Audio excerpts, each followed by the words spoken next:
안녕하세요. 장대영입니다.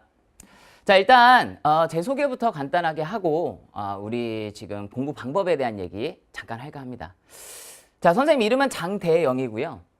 지금 이제 공무원 강의를 하고 있고, 그 다음에 러셀이라는 곳에서 수능 수업도 하고 있고요. 그 다음에 이제 전에는 이제 여기 노량진, 지금 없어졌지만 메가스터디라는 곳에서 단과에서 수능 수업을 했었어요. 그런데 좀 밑에 특이한 이력이 적혀져 있죠? 제가 강조하고 싶은 점은 지금 현재 선생님이 어떻게 강의를 하고 있는 것보다 이전에 이 특이한 이력에 대해서 좀 얘기를 하고 싶어요. 선생님은 지금도 지금 여기 영업을 하고 있기 때문에 선생님이 초성으로만 적어놨어요. 자, 이응 기역 독서실에서 총무를 했었고요. 그 다음에 여기 전 고시원에서도 총무를 했었고, 그 다음에 이제 지금 없어진 곳이니까 이제 이렇게 과감하게 적었습니다. 고시식당 대가라는 곳에서 식판 설거지를 했었고, 그 다음에 이제 용우동이라는 곳에 지금 없어졌어요. 여기서 배달 아르바이트도 했었습니다. 제가 굳이 이 노량진에서 겪었던 이력을 적은 이유는 다름이 아니라 선생님이 이제 솔직하게 말씀드릴게요. 선생님은 수능을 3번 봤어요. 근데 수능하고 공무원 시험은 다르잖아요. 그죠? 공무원 시험은 한 번도 준비해 본 적이 없어요, 선생님은. 하지만 선생님이 이렇게 이제 독서실 총무를 하면서 많은 공무원 수험생들을 지켜봤습니다. 이게 뭐 기간으로 따지면 한 5년간 돼요. 그리고 뭐 여기 노량진 대성학원에서 재수했던 기간까지 합치면 노량진이라는 곳은 선생님 제2의 고향 같은 곳입니다. 그런데 여기서 많은 수험생들을 지켜봤고, 거기서 그 수험생들이 어떠한 영어에 있어서 뭐가 문제인지, 그리고 영어라는 과목뿐만이 아니라 전반적인 수험 생활에서 잘못된 부분, 그런 걸 너무 많이 관찰했어요. 지방에서 합격이라는 목표를 갖고 서울에 올라와서 공부를 하다가 결국에는 3년, 4년을 하다가 다시 그냥 합격하지 못하고 다시 고향으로 내려간 형들도 봤고요. 또 합격을 한 수험생들도 봤고요. 선생님 해줄 말이 너무 많아요. 이건 앞으로 수업을 진행하면서 선생님이 영어에 대한 지식뿐만이 아니라 지금까지 선생님이 지켜본 수험 생활에 대한, 공무원 수험생들에 대한 어떤 생활, 문제점, 공부 방법, 이런 것들에 대해서 하나씩 썰을 풀어드리도록 하겠습니다. 자, 그러면 다음 얘기로 한번 넘어가 볼게요. 자, 우리가 지금 소방영어 지금 하반기에 최초로 지금 기출문제가 공개가 되어졌어요. 그죠? 그래서 이번 기출문제를 통해서 선생님이 제목을 이렇게 붙여봤어요. 독해시대다. 무슨 말이냐? 우리 총 20문제의 어떠한 이 영어 시험에 있어서 문법이 2문제, 생활영어 2문제, 어휘 밑줄형 1문제, 그 다음에 어휘 빈칸형 4문제, 그 다음에 순수 독해 문제가 11문제, 이렇게 20문제가 구성이 됐단 말이죠. 그런데 왜 독해랑 같은 색깔로 어휘 빈칸을 지금 표시해놨는지 기출문제를 풀어본 학생이라면 무슨 말인지 알 거예요. 여러분 한번 생각해 보세요. 어휘 빈칸형 문제는요, 단순히 어휘의 뜻을 물어보는 걸 넘어서서 앞뒤 맥락을 파악하지 못하면, 즉 해석 능력이 없으면 선택지에서 답을 못 고릅니다. 즉 빈칸형 어휘 문제도 일종의 해석 능력을 요구하는 독해 문제라고 본다면 20문제 중에서 무려 3분의 2에 해당되는 15문제가 여러분 독해 문제라고 보시면 되는 거예요.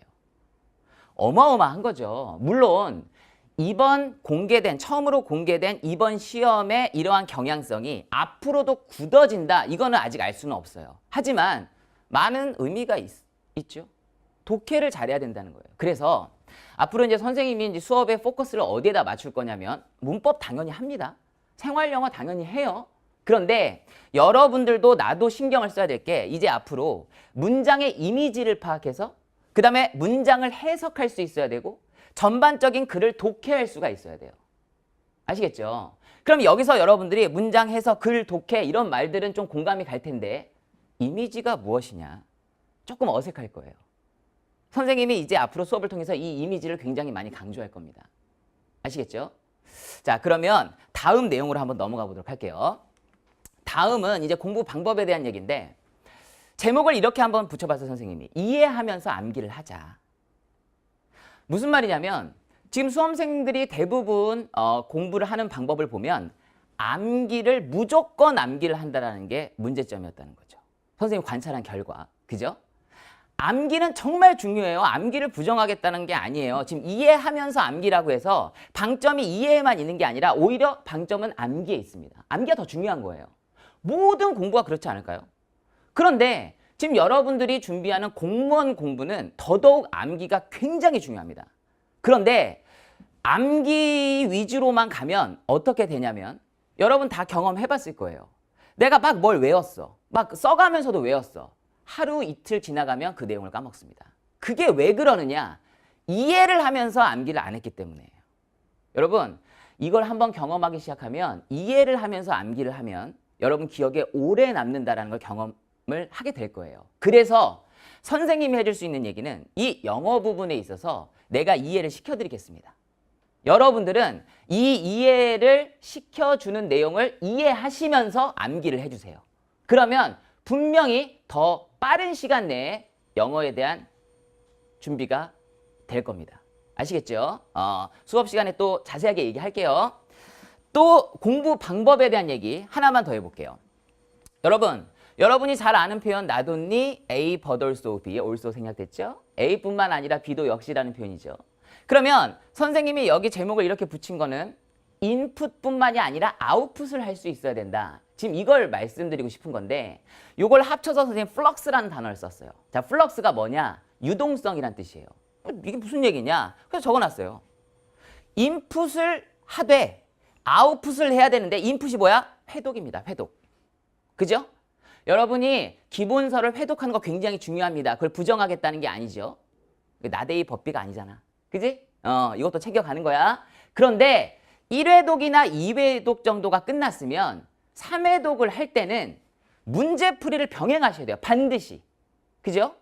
그래서 여러분이 이 플럭스라는 단어를 쓴 이유를 지금 이제 밝힐 텐데 여러분의 뇌 속에 내용을 인풋하는 것뿐만이 아니라 문제를 풀 때 그걸 바깥으로 끄집어낼 수 있는 능력이 필요합니다. 아시겠어요? 그게 문제풀이에서 나오는 거예요. 됐죠? 자, 어찌됐든 자세한 얘기는 마찬가지로 수업 시간에 할게요. 뭐 지금 계속해서 공부를 진행하고 있는 학생이라면 이게 무슨 말인지 좀 공감이 될 겁니다. 되셨죠? 자, 그렇다면 마지막으로 한마디만 더 하고 일단 마무리 지어볼게요. 지금 여기 좀 빠졌어요, 여러분. 죄송합니다. 최종 목표. 우리의 최종 목표는 뭐가 빠졌죠? 여러분 마음속에 있는 두 글자 그 단어. 합격입니다. 맞죠? 최종 목표는 합격이에요. 그죠? 누구나 지금 그런 생각 갖고 여기 앉아 있는 거 아니에요? 그죠? 그런데 제가 말씀드리고 싶은 건 뭐냐면 최종 목표가 합격인 건 맞는데 최종, 최후, 마지막, 사생결단 여러분 이런 말은 좀 너무 자주 쓰지 마세요. 이렇게 하면요. 여러분 결론은요. 지쳐요. 한 며칠이나 몇 주 단위로는 이런 멘트가 여러분 마음속에 있으면 전투력이 상승해서 공부를 할 수 있겠으나 좀 더 긴 맥락으로 봤을 때는 여러분 이거 도움 안 돼요. 아시겠어요? 너무 이거는 스트레스 받을 것 같지 않아? 그치? 암 걸릴 것 같은데? 그러니까 너무 이런 말을 쓰면 안 돼요, 여러분. 그러면 선생님이 이렇게 멘트를 적어봤어요. 조용하게 웃으면서 공부하자. 그죠? 굉장히 역설적이죠. 수험생활 하는데 어떻게 웃으면서 공부하느냐. 그죠? 그런데 여기서 웃으면서라는 거는 밝게 지내라는 얘기예요. 여러분 이게 수험생들 보면 어떤 수험생들은 막 나 공부한다 막 이런 모습을 보이면서 공부하는 학생들이 있어요. 누가 봐도 굉장히 전투적이에요. 막 책 딱 쌓아놓고 막 눈빛도 막 이렇고. 그죠? 근데 여기서 여러분이 오해하지 말아야 될 점은 웃으면서라고 해서 막 놀 때 놀고 그 다음에 인간관계도 맺고 공부할 때 공부하고 여러분 그거는 드라마에서나 나오는 모습입니다. 공부만 하셔야 합격을 합니다. 그죠? 그러니까 더 말이 어렵죠. 공부만 하는데 어떻게 웃으면서 하느냐? 여러분 수험생활 내에서 소소한 재미를 찾으면서 공부하셔야 돼요. 별거 아닌 것들.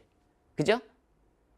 마지막 이제 이 말이 이해가 안 될 수도 있는데 선생님이 수업 시간에 많이 얘기해 드릴게요. 이렇게 공부하는 방법이 무엇인지. 오늘은 여러분들 이렇게 처음 만나게 돼서 그죠?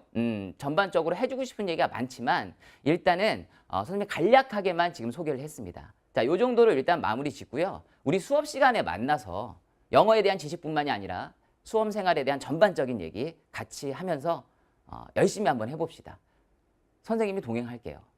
네, 그러면 이 정도로 일단은 인사는 마무리 짓겠습니다. 감사합니다.